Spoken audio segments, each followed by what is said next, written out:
السلام علیکم۔ آپ دیکھ رہے ہیں میرے یوٹیوب چینل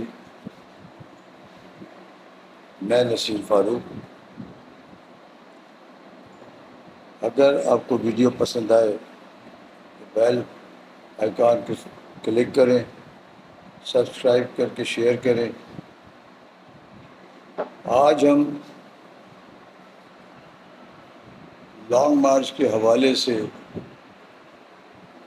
جو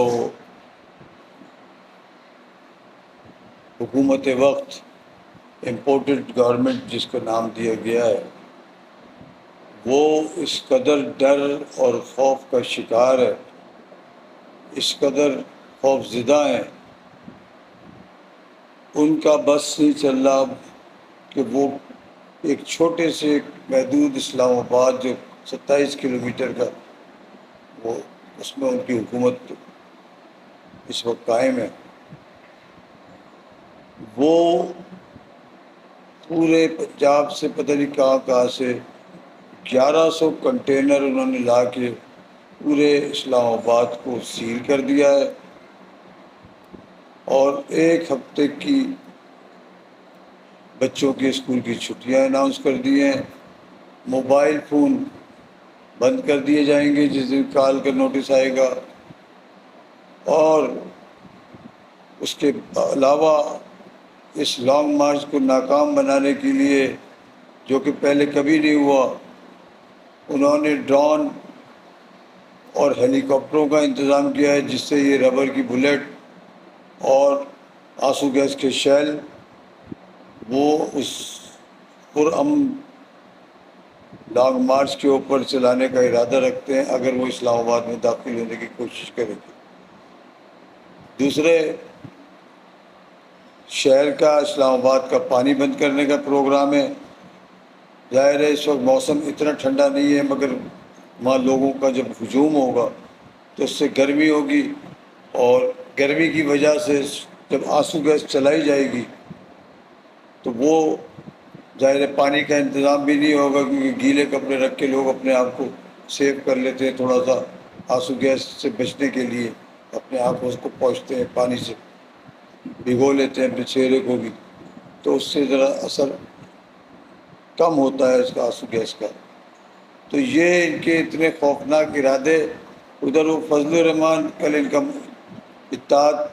اتحادی جماعتوں کا اجلاس ہوا جس میں فضل الرحمان یہ کہتا ہے کہ عمران خان کو کچل دو۔ عمران خان کو کیوں کچل دو؟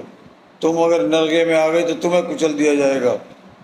تم نے کیا کیا ہے اس ملک کے لیے سوائے مذہبی کارڈ استعمال کر کے مذہب کے نام پہ تم نے پوری قوم کو بیوقوف بنایا ہے، سوائے پورے پاکستان کے اندر تم نے لینڈ گرابنگ کر کے اپنے مدرسوں کے نام پہ قبضے کیے ہیں، زمینوں پہ تمہارے لوگوں نے تم نے قبضے کرائے ہیں اور اس سے تم نے پیسہ بنایا ہے۔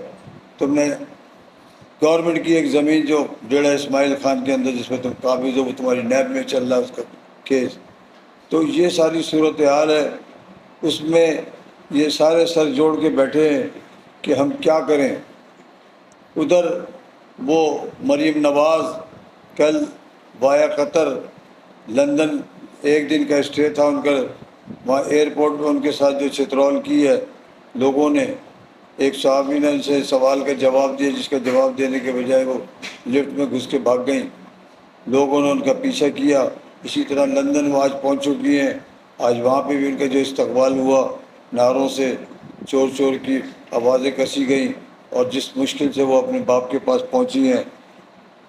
تو یہ ساری صورتحال ہے۔ ایسا لگ رہا ہے کہ اسلام آباد پہ کوئی دہشت گرد حملہ کرنے آ رہے ہیں، جو انہوں نے صورتحال بنانے جا رہے ہیں۔ انہوں نے خندق ہی کھود دیے ہیں، انہوں نے وہاں اسلام آباد کے اندر اس میں کنٹینر فکس کیے ہیں تاکہ لوگ اس کو گرا نہ سکیں، مگر کسانوں کا ایک تھوڑا سا مجمع تھا، انہوں نے ان کنٹینروں کو اڑا کے پھینک دیا تھا۔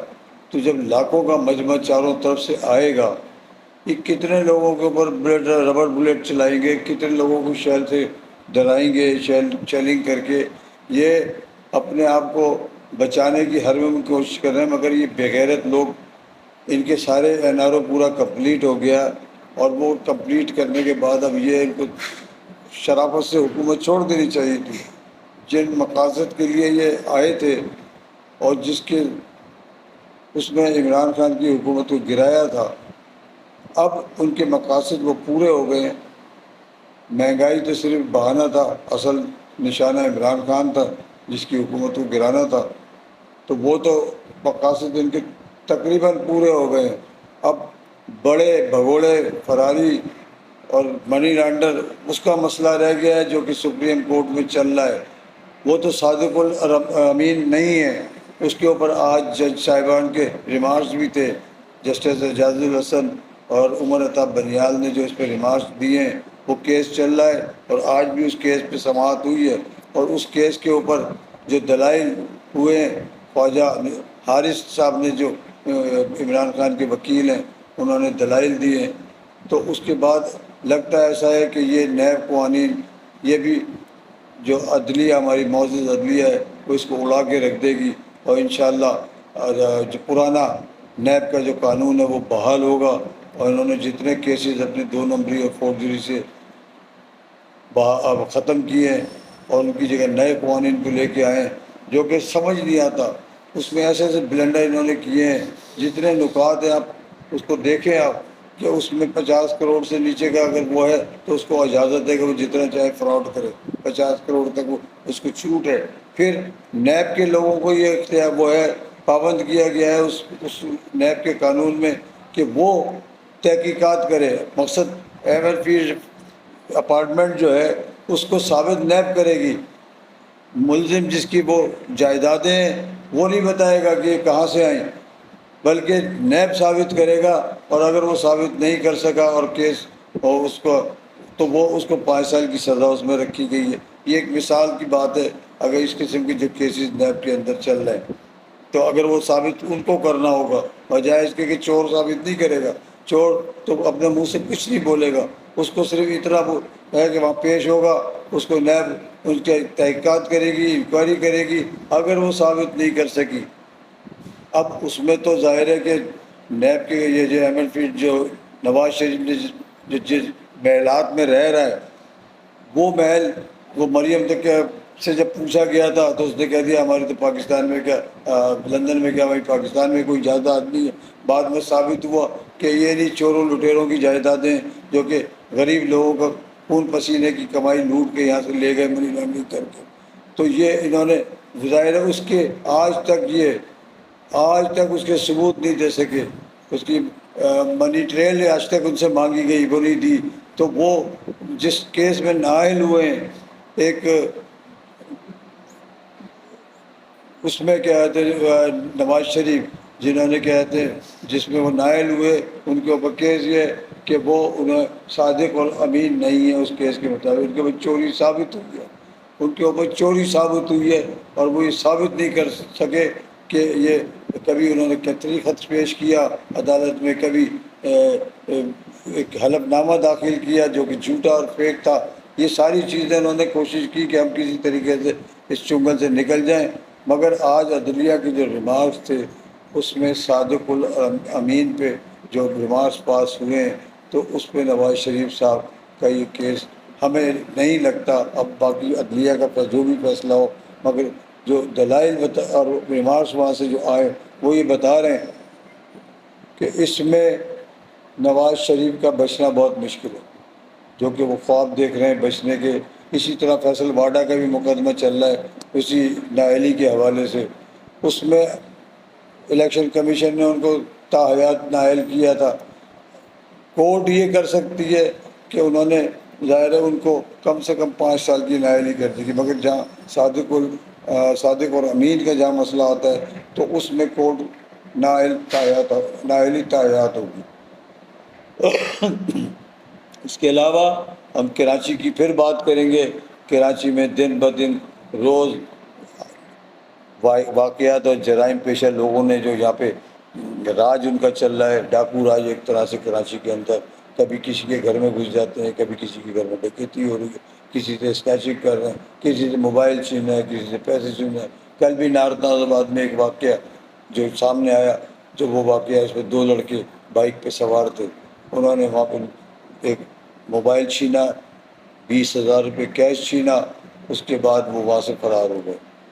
اس شہر کی پولیس کیا کر رہی ہے؟ اس شہر کی پولیس ان سے کہا جائے تو کہتے ہیں جی سیلاب زدگان کی وہاں امداد کر رہے ہیں، میں وہاں گئے ہوئے سارے۔ الیکشن کمیشن سے پوچھا جائے کہ بھئی آپ الیکشن کیوں نہیں کرا رہے، مگر وہ یہ جواب دیتے ہیں کہ جی وہ تو ساری پولیس وہاں کی جو ہے وہ سیلاب زدگان میں لگی ہوئی ہے۔ جھوٹ بولتے ہیں، سرکاری مشنری سرکاری آدمی کا ایک آدمی وہاں نظر نہیں آ رہا۔ ان کا M N A M P ہے، آج وہ بلو رانی نے آج پریس کانفرنس کی ہے، انہوں نے نمبر بڑھانے کی کوشش کی ہے، جھوٹے فریبی اخبار والوں سے جو لفاف مافیا ہے ان کے سامنے بیٹھ کے جس نے بلنڈر مارے ہیں، کوئی سر سے پیر تک اس کا کوئی وہ نہیں ہے۔ بڑی مشکل سے تو ملک میں واپس آئے ہیں، وہ آج تک گئے نہیں ہیں، وہ جانے کے قابل ہی نہیں ہے کہ وہ عوام میں جا سکیں۔ وہ بیٹھ کے پریس کانفرنسیں بند کمرے میں کر رہے ہیں، اس کا کوئی فائدہ نہیں ہے۔ تو یہ کراچی کے اس پہ کوئی سمجھ نہیں آ رہا، کوئی حکومت نام کی کوئی چیز نہیں ہے، یا کوئی لا اینڈ آرڈر سچویشن اتنی خراب ہو چکی ہے اس شہر کی، کوئی بندہ اس شہر کا محفوظ نہیں ہے کہ کوئی راہ چلتے ہوئے کہیں آ جائے اور وہ بچ کے آ جائے ثابت ہوا واپس۔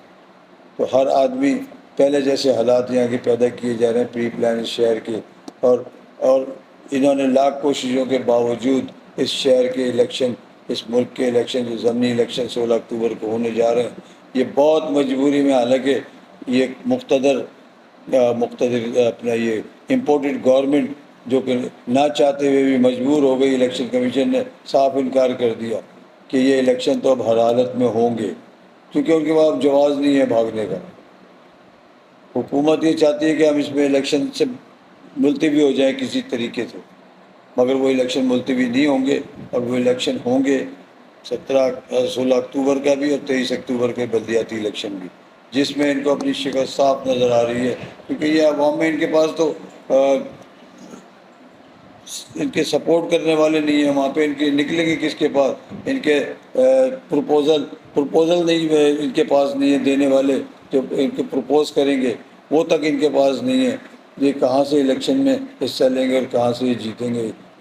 یہ کراچی کی 240 کی جو اس پہ یہ دیکھ چکے ہیں حشر، ان کو صاف نظر آ رہا ہے کہ پی ٹی آئی یہاں سے پوری جھاڑو پھیرے گی، پی ٹی آئی جیتے گی یہاں پہ کراچی سے بھی۔ تو یہ ان کو یہ خوف کھایا جا رہا ہے ان لوگوں کو، اس امپورٹڈ گورنمنٹ کو، یہ سارے یہ چور اچکے جتنے بیٹھے ہوئے ہیں گورنمنٹ میں، یہ اب کسی بھی طریقے سے عمران خان کا 1 پوائنٹ ایجنڈا ہے، وہ اب صرف ساری توجہ اس کی مرکوز ہے لانگ مارچ کے اوپر، اور لانگ مارچ کسی بھی وقت وہ نہ جگہ بتا رہے ہیں نہ ان کو پتہ ہے، وہ کہتے ہیں جی مجھے پتہ ہے، میں نے کہا تھا، میں نے کسی کو نہیں بتایا، کیونکہ یہاں ساری باتیں لیک آؤٹ ہوتی ہیں، چند لوگوں کے علاوہ کسی کو نہیں پتہ، اور جو کارڈ وہ اپنے سینے سے لگا کے بیٹھے ہوئے ہیں اس وقت، وہ سرپرائز ایک طرح سے ہوگا، وہ اچانک اعلان کریں گے، اور یہ ایکسپیکٹڈ ہے کہ ربیع الاول کے فوراً بعد ہی لانگ مارچ اناؤنس ہو جائے گا، اور لوگوں کی روانگی اسلام آباد کی طرف شروع ہو جائے گی، جو کہ قیاس ہے اسلام آباد۔ اور یہ تو اللہ جانتا ہے کہ عمران خان کے ذہن میں کیا ہے اس وقت، اور کون سا پلان اور کس طریقے سے انہوں نے لانگ مارچ کو لے کے چلنا ہے، اور کس طریقے سے انہوں نے ان کو نکالنا ہے وہاں سے اقتدار سے باہر۔ تو یہ اب آگے کی دعا کریں اس ملک کے اوپر، اللہ رحم کرے، کیونکہ جو گورنمنٹ امپورٹڈ گورنمنٹ ہے ان کے ارادے خطرناک ہیں، یہ پرامن لوگوں کے اوپر پھر وہی 25 مئی دوران ہے، اس سے زیادہ خطرناک لگ رہا ہے، کیونکہ اب انہوں نے ڈرون سے یہ اوپر سے گئے تھے، ٹیئر گیس پھینکیں گے، اوپر سے ان پہ ربڑ بلیٹ ماریں گے، تو ظاہر ہے وہاں پہ تو ظاہر فرنٹ پہ ہوتا ہے تو سامنے نظر آتا ہے، اوپر سے اگر یہ مجمع کے اوپر کریں گے تو مجمع کیسے اپنے آپ کو سیو کرے گا؟ بہرحال اللہ مالک ہے، لوگوں میں جنون بھی ہے، جذبہ بھی ہے، اور لوگ سر پہ کفن باندھ کر، ایسی ایسی بوڑھی عورتیں جو کہتی ہیں ہم گولی کھائیں گے سینے پہ، اور ویل چیئر کے اوپر بیٹھی ہوئی ہیں، ہاتھ میں تسبیح ہے، اور وہ کہہ رہی ہیں کہ ہم اس ملک کی بقا اور اس کی حفاظت کے لیے اب ہم نکلیں تو ہم انشاءاللہ اس ملک کی آزادی کو حاصل کر کے رہیں گے، اور عمران خان کے ہم شانہ بشانہ کریں گے۔ اس کے بعد سندھ کی جو صورتحال سیلابی صورتحال ہے، اس پہ بھی ہم چند گزارشات آپ سب سے کریں گے، جو چاہے جس کا حیثیت ہے، جو جس حیثیت میں بھی ہے، وہ ان لوگوں کے لیے اپنے دل کھول کے امداد لوگوں کو دے، تاکہ وہ سندھ کے سیلابی لوگوں کی کام آئے، کیونکہ وہ ابھی بھی اتنا کچھ جو سماجی ادارے اور سماجی تنظیمیں کر رہی ہیں، گورنمنٹ تو کچھ بھی نہیں کر رہی، وہ تو سارا مال ہڑپ کر گئے، چوری کر گئے، جو غیر ملکی جو امداد آئی تھی جو غیر ملکی جہاز بھر بھر کے آئے تھے امداد کے، لاکھوں کروڑوں روپے کا سامان آیا تھا، وہ غائب ہو گیا، وہ کہاں گیا؟ وہ ان کے گوداموں میں، یا یہ بیچ کے کھا گئے، پتہ نہیں وہ کہاں ہے۔ بہرحال وہ ان متاثرین کو نہیں ملا ابھی تک۔ تو آپ لوگوں سے درخواست ہے کہ اس کو زیادہ سے زیادہ اس میں شیئر کریں، اور جہاں بھی جو جائز لوگ ہوں، جو واقعی اس کام میں لگا رہے ہیں، محنت کر رہے ہیں اس کام کے اندر، ان کو آپ دیں اپنی امداد، تاکہ وہ صحیح جگہ پہ جا کے استعمال ہو سکے۔ اس کے ساتھ ہی میں آپ سے اجازت چاہوں گا، انشاءاللہ اگلی ویڈیو کو پھر ملاقات ہوگی۔ السلام علیکم۔